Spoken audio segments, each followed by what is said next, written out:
أعوذ بالله من الشيطان الرجيم بسم الله الرحمن الرحيم اليوم أكملت لكم دينكم وأتممت عليكم نعمتي ورضيت لكم الإسلام دينا وقال الله تعالى إن الدين عند الله الإسلام صدق الله العظيم. محترم و مکرم حاضرین،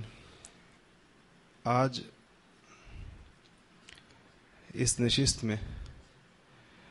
انشاءاللہ ہم کچھ ان باتوں کی طرف آپ کی توجہ دلائیں گے جن میں سے شاید کوئی بات بھی آپ کے لیے نئی نہ ہو، مگر اس کی جانب شاید اس انداز سے آپ نے کبھی توجہ نہ کی ہو۔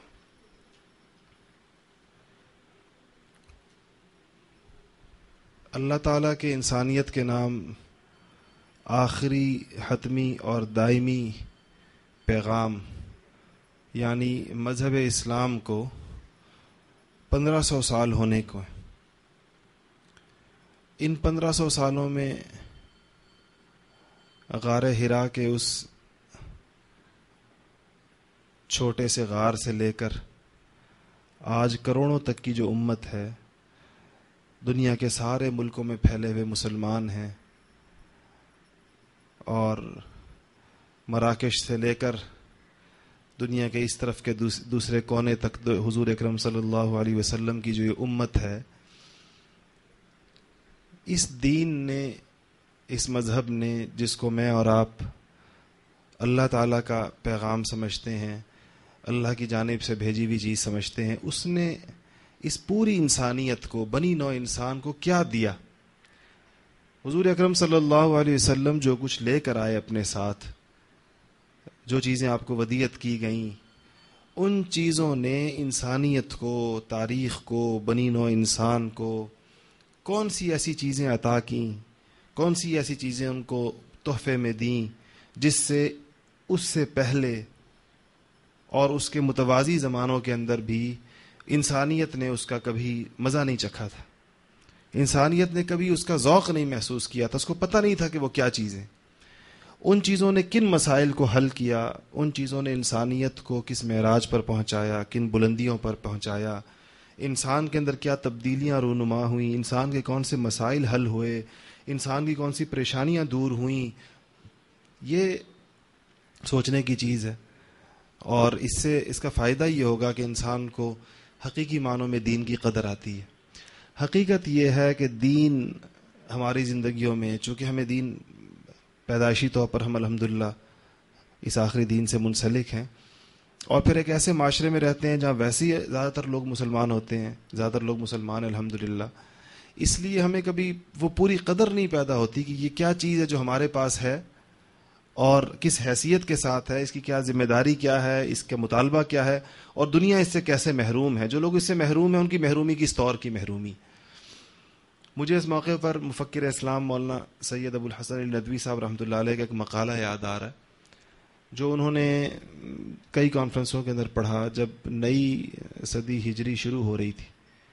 تو نئی صدی شروع ہو رہی تھی، اسلام کی ایک نئی صدی شروع ہو رہی تھی، تو پوری دنیا کے اندر بعض موضوعات کے اوپر کانفرنسز رکھی گئیں، خصوصاً کویت میں، قطر میں، کہ اسلامی تہذیب نے، اسلام کے مذہب نے انسانیت کو کیا دیا، انسانیت نے کون سے ایسے اسباق تھے جو اس کو اسلام سے ملے۔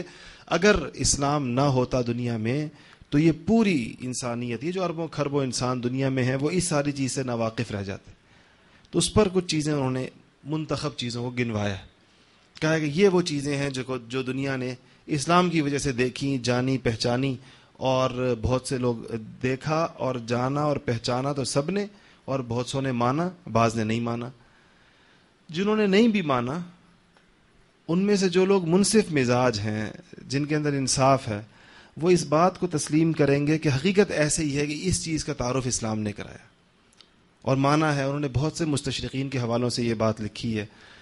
کہ وہ لوگ اس بات کو مانتے ہیں کہ یہ بات آئی اسلام کی طرف سے، اس سے پہلے کسی مفکر نے، کسی مصلح نے، کسی ریفارمر نے، کسی مجدد نے،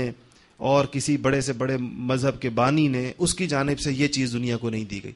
جتنے مذاہب دنیا میں پیدا ہوتے ہیں، چاہے وہ زمینی ہیں یا جو آسمانی مذاہب رہ گئے تھے، وہ بڑی مؤثر شخصیات کا ایک پیغام ہوتا ہے جس کو لاکھوں کروڑوں لوگ مانتے ہیں. آخر ایک مذہب کے دنیا میں ہندو مت کے ماننے والے کروڑوں لوگ دنیا میں ہیں, کروڑوں دنیا کے اندر بدھ مت کے لوگ ہیں, دنیا میں کروڑوں سکھ ہوں گے اور دوسرے مذاہب کے لوگ ہوں گے. تو آخر